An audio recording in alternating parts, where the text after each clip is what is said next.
our next performance, cut that up, Jim. Our next performance, if you look in your program, is something called dramatic interpretation. So dramatic interpretation is an 8-minute cutting from a play, usually a monologue, performed obviously by one actor that carries a common theme. So it's usually a one-act play or a monologue that has to be cut to 8 minutes. Obviously dramatic in nature, hence the term dramatic interpretation. So our IHSA regional entry this year for dramatic interpretation, sophomore, Destiny Patino.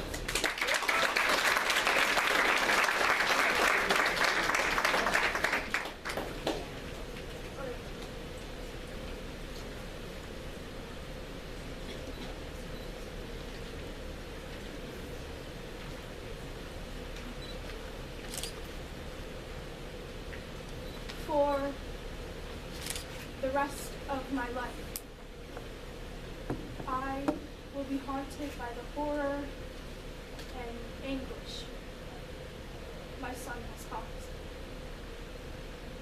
My son has changed everything I believed about myself, about God, about family, and most of all, love. I believe that if I loved someone as deeply as I loved him, I would know if he was in trouble.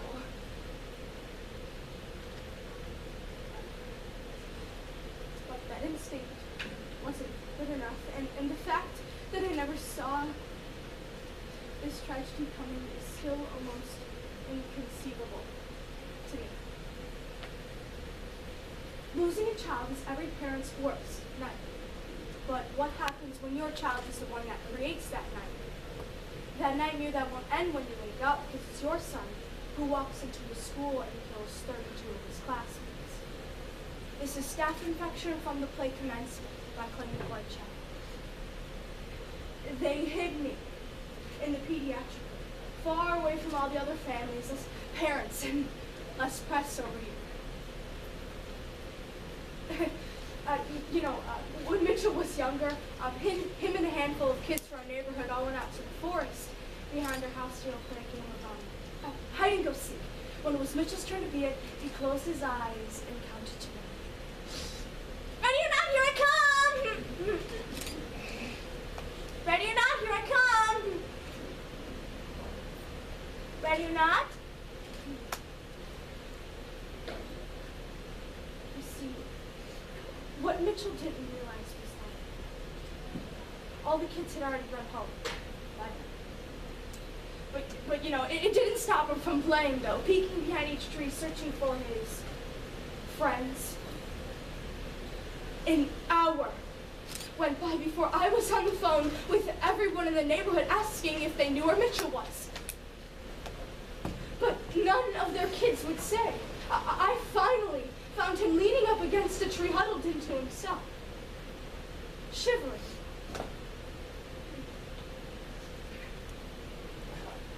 Mitchell, do you want to tell me what's the matter, hon? No. Oh, come on, Mitchell. It'll just be between you and me. I pinky swear I will not tell anyone. Okay? Mitchell, please. I don't want to talk about it.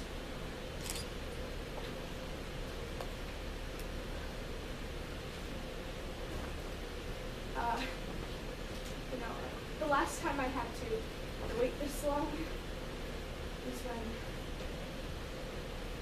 Mitchell had swallowed something he shouldn't have. Marbles. Benjamin Pendleton had put him up to it.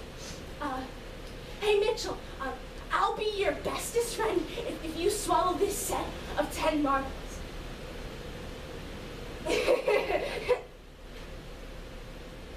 And to think that Mitchell had almost fainted, more than halfway there, determined to earn Benjamin's approval, to win his position as his pal, his bestest friend.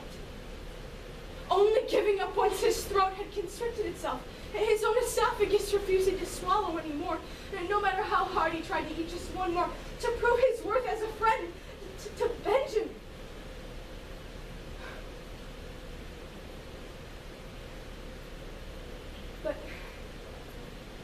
seems kind of fake to be safe.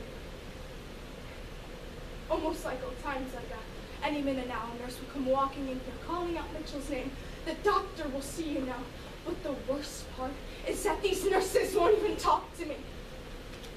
They won't even look me in the eye. Like every time I pass them through the hallways, they just simply bow their heads. As if they were afraid of me. And then the press is about to take my boy away from me. This is the last chance I get to have him all to myself, the way I want to remember him. And you know what? Before long, my son's face will be broadcasted all over the news, and the world will weep for the children of Midlothian High, but no one will weep for mine! I have to cry for my child alone. And you won't find his name amongst the others. He's been omitted from that list of victims, not like he was invited to any of their clubs anyways. And these parents will say that it was my son who took their children away, but what none of them are willing to admit that it was their sons and it was their daughters that took my son away from me long before today. My son had the bruises to prove it. Half were shipped to the hospital over fractures that magically happened on their own, and these sprained wrists that mysteriously appeared out of nowhere. No explanation whatsoever, and these black eyes that looked like black holes. Swallowing my son up. The distance deepening within his gaze.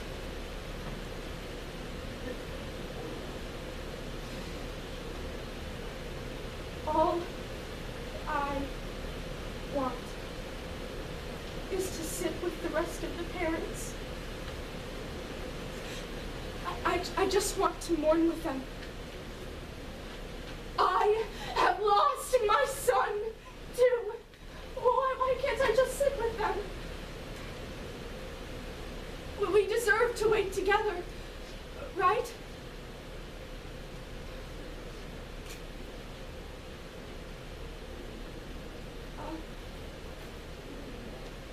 They said